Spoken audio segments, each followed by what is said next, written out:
Hello. Hello, hello. Hello. So, How are you? fine. Thank you very much. Everything good. Very good. And we can start. You guys just came from the cruise in the US. How did those shows in the cruise go? Yeah, you mean the 70,000 tons? Yeah. Yeah, that was great. I mean, that was good. I mean, lot of fun. And we played on the pool deck. That was the first show. When I remember it was quite windy. But it was good. And then we did another show at the theater. And met a lot of people, musicians, that was, it's always interesting, then you can talk to other musicians and so on and on and on. Cool. Peter, did you enjoy as well? Oh, yeah, I enjoyed my balcony in my room. And we had some good meals and some good shows. Yeah, it was nice. And, for me, it was a 3-hour drive. So it was nice.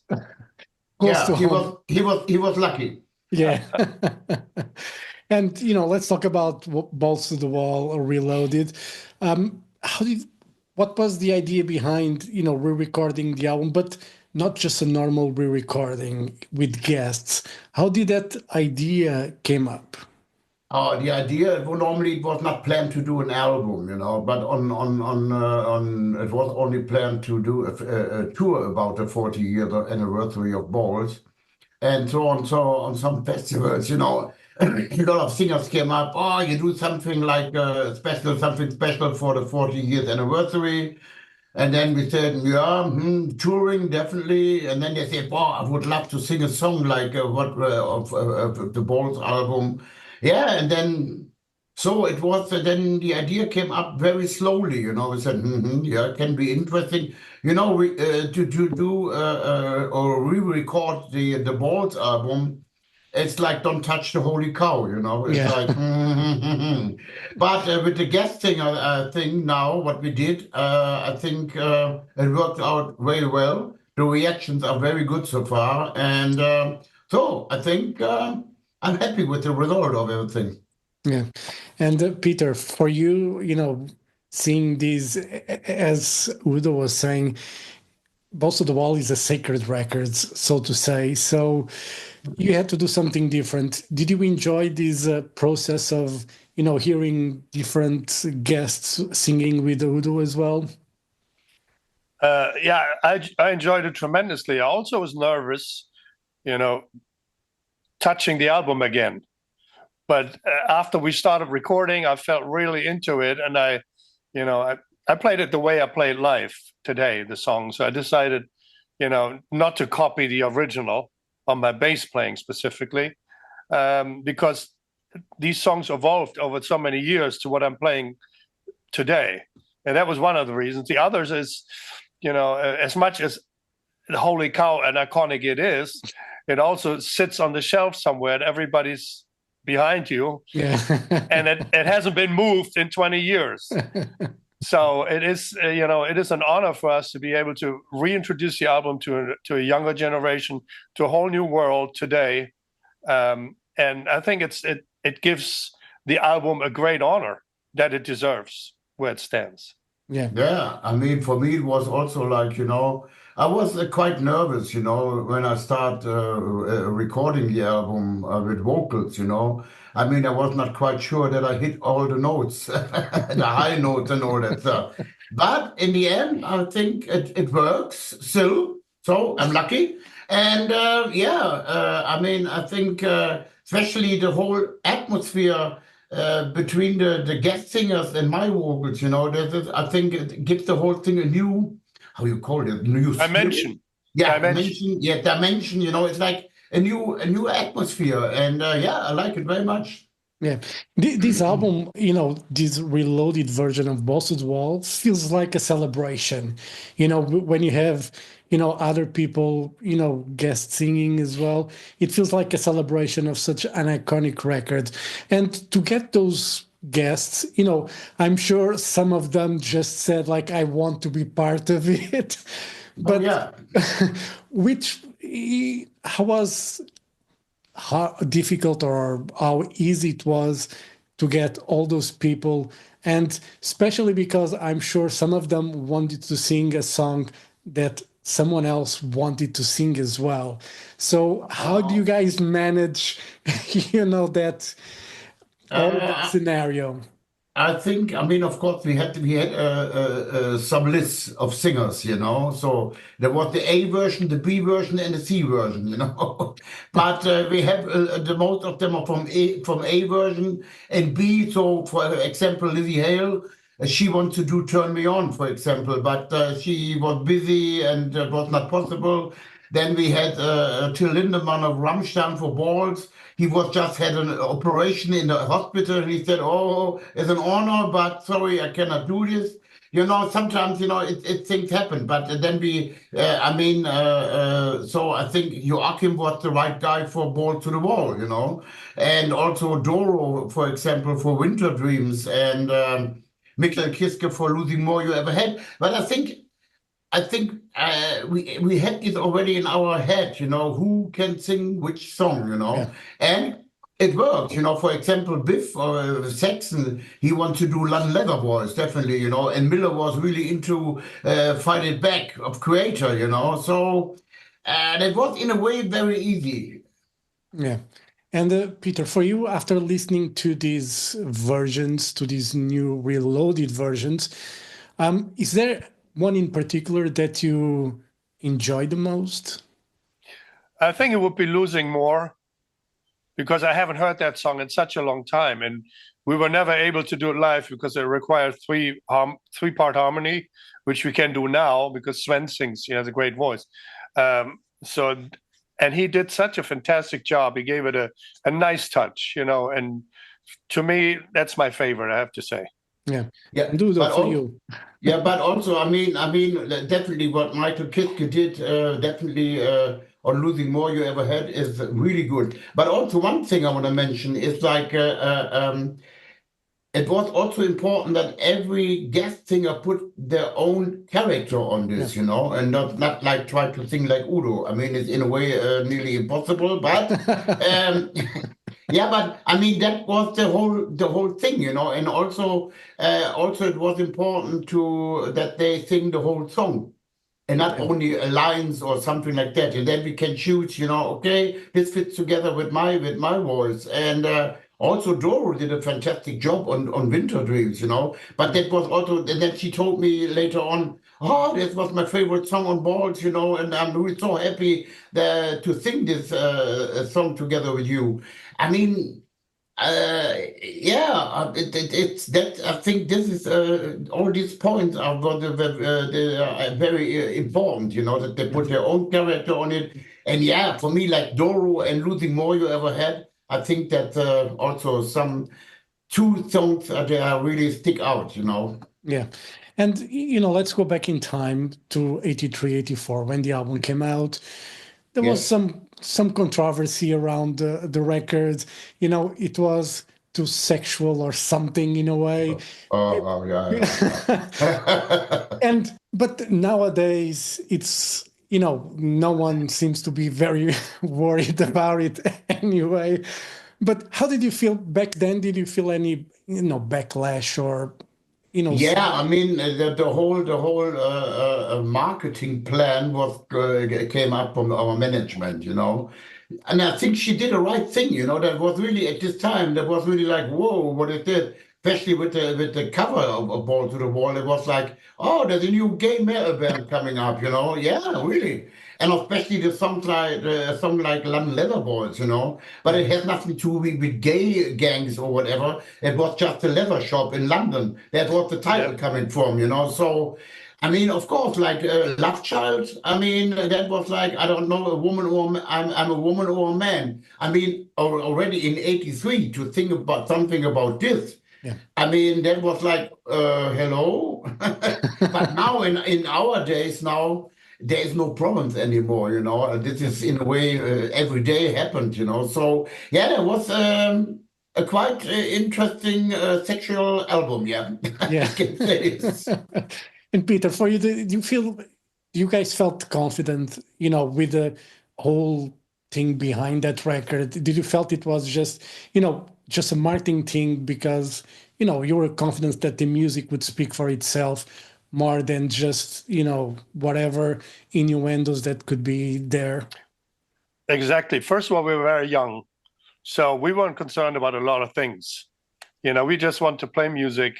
We had a great album. We signed a record contract with Sony in America. So we were going to go tour in America with Kiss. And all these things were on our mind. So the marketing aspects and what the record company did back then, that was a little bit removed from us. We were just concentrated on, we got to record this album. It's going to be great. And take it from there, wherever it takes us. And it took us around the world, to be quite honest. So what an album.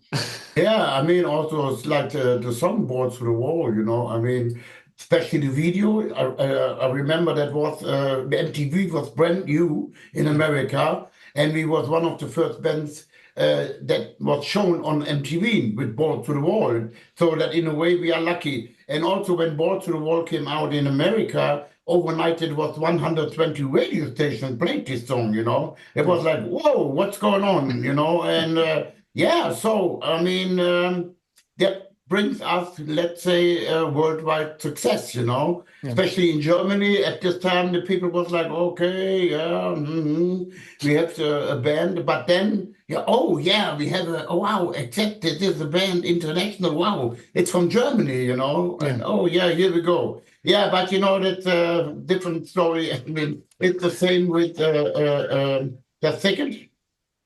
It's the same with Scorpions, They was also more popular in foreign states than in Germany, So in the old days. But that's history. Yeah, but it was real quick. It was an interesting thing because we left Europe, Germany, to go to America to open for Kiss. We stayed in America. We opened for Ozzy afterwards and stayed there and wrote the material for Metal Heart in America. So when we came back and we played Monsters of Rock, 3 festivals with Van Halen, AC/DC, everybody. So when we came back eventually to Germany, all of a sudden we're an established international band. When we left, we were just young kids from Germany. What's going to happen? So in the course of about 2 years, our whole career was turned around, and it was all because of this album. Yes. And you in the US, you were mentioning you played with Kiss and Ozzy. In Europe, who did you tour with for that record after? Remember? I think we start in Europe touring with Balls. We did a huge European tour. It was also successful, but then after the Balls album came out, we did some festivals in Germany and a little bit of touring. But then the next tour was just with Metal Heart, that was the next tour. And this was also like something that was normally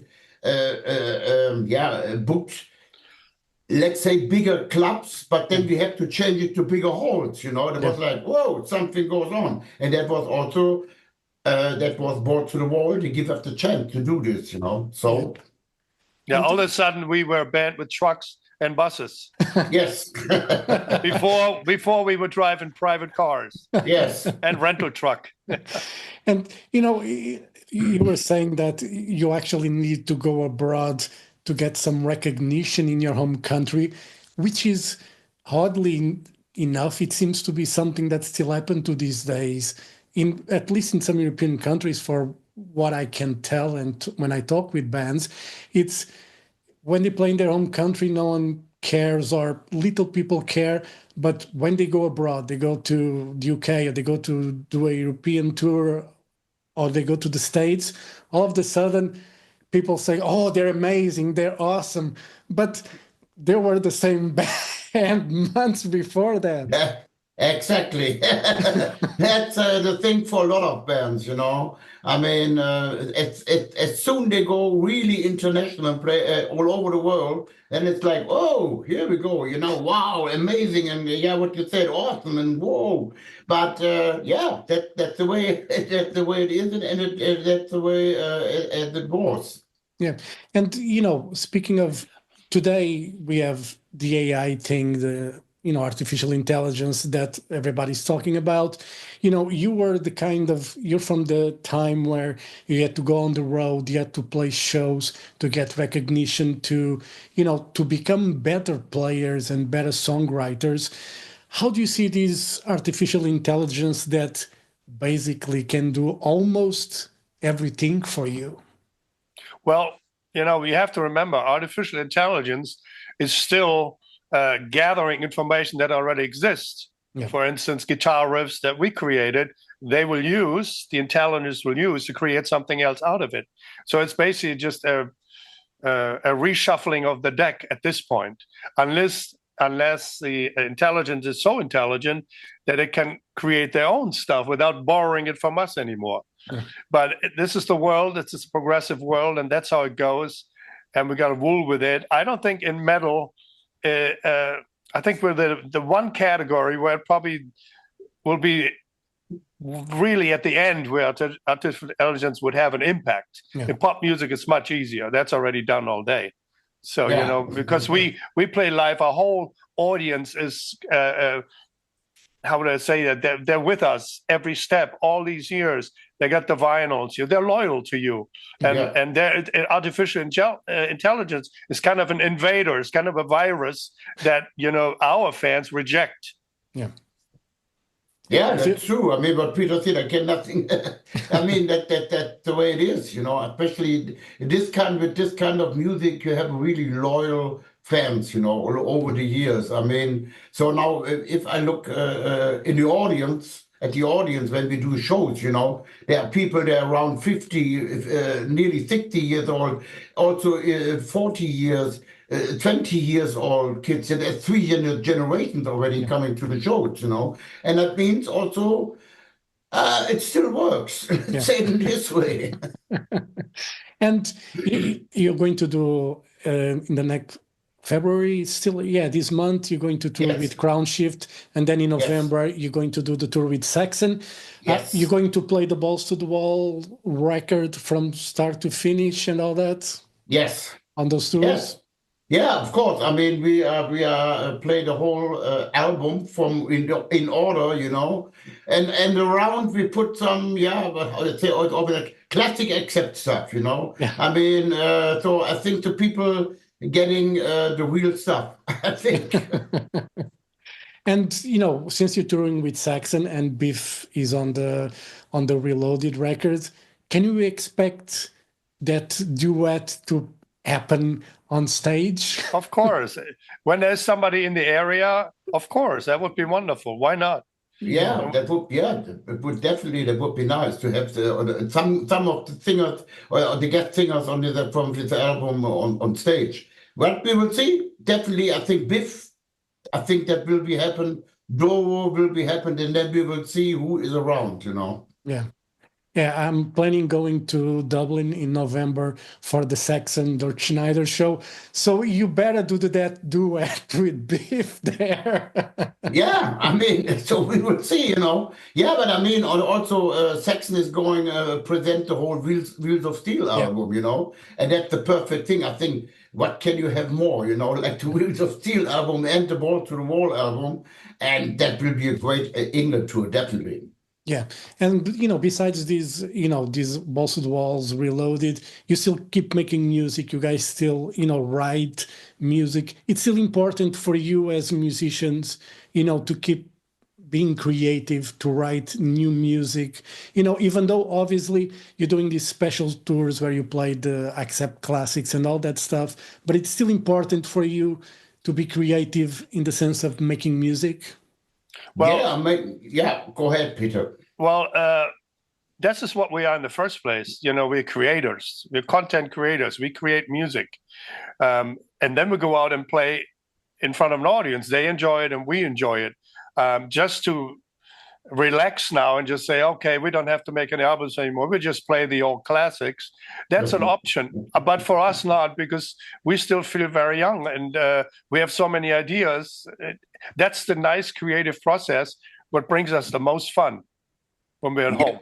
Yeah, I mean, of course. I mean, now in the summertime, we start working on the UDO album, on the new UDO album, you know. So that's the only part we can do this. Yeah. So we are, let's say, continue with the Bolt tour until next summer in 26. 26, you know. So that means we are quite busy, and I'm really also looking forward to work on a new UDO album, you know, definitely. Very good. All right, Peter, Udo, thank you very much for your time. It's been You're a welcome. pleasure.